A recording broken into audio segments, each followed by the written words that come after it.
Paige Dymek with us here on the John Mendola Show, a junior at North Pocono. Let's talk about your softball season. A lot of success out there in the outfield, played center field, right? So talk about some of the outfielders around you and what the talents they had and what your talents were.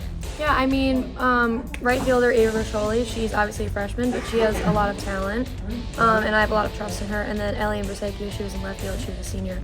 I also had a lot of trust in her, and we just had a really good bond, and we just bonded together very well. So it worked out in all the games. How about for you in center field? Good range, kind of communicate well. What would you say that your skill set is? I think tracking down the ball and my speed really helps me out. Just getting to the balls in time, and I like diving, so. Let's talk a little bit about, on the offensive side of the plate, who the big hitters were this year, how you did there. The big hitter, Ava Riccioli, she really powered through.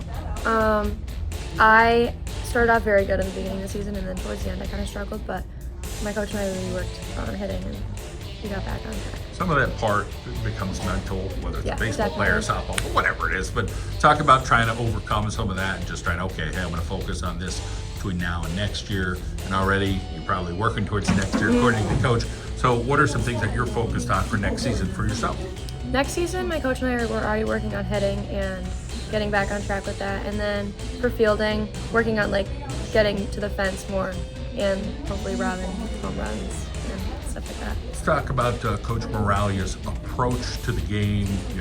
Talk about books, talk about videos. There's a little bit more than just showing up and playing softball. Yeah, definitely. So talk about the whole holistic approach, I guess you could say. I mean, he has our back with everything. He loves the sport, he loves us, and I think that really shows.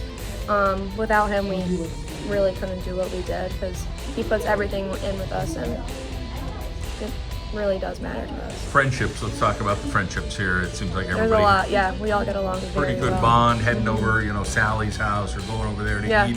What are some of those things, those fun things that you're doing? I mean, almost every day after practice, we either go to ice cream or we go and get a coffee, or we go and swim. We are always together, and I think that really is a good bond, and that shows on the field. But yeah, we are all so close, and we all are all best friends on that field. Your golf as well. Yes. So talk about, how did you start that? How serious are you with the game of golf? My best friend is a very good golfer. So my freshman year, she was like, why don't you just come out? So I just did it, and I love the coach, Mr. Mendola. He's a teacher at the high school.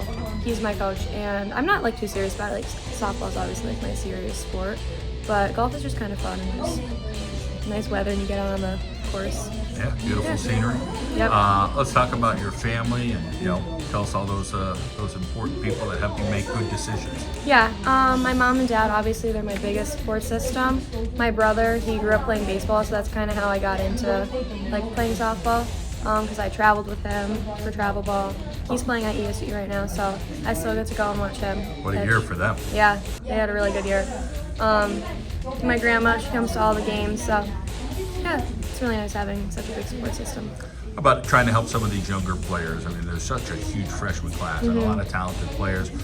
Were they all open-minded about, hey, this is the way you do things, hey, I could do this? Or did you feel like they were all mature enough that they kind of knew a bunch of stuff? They definitely knew a bunch of stuff, but it is such a big switch coming from a 7th and 8th grade team up to a varsity team, because we had 5, I think, freshmen starting. So they obviously had to switch some things around, but they were all open ears, and they all understood their assignments, and they just kind of took the role that they needed to play. Well, it's great to hear your story. We wish you the best. Thank you so much.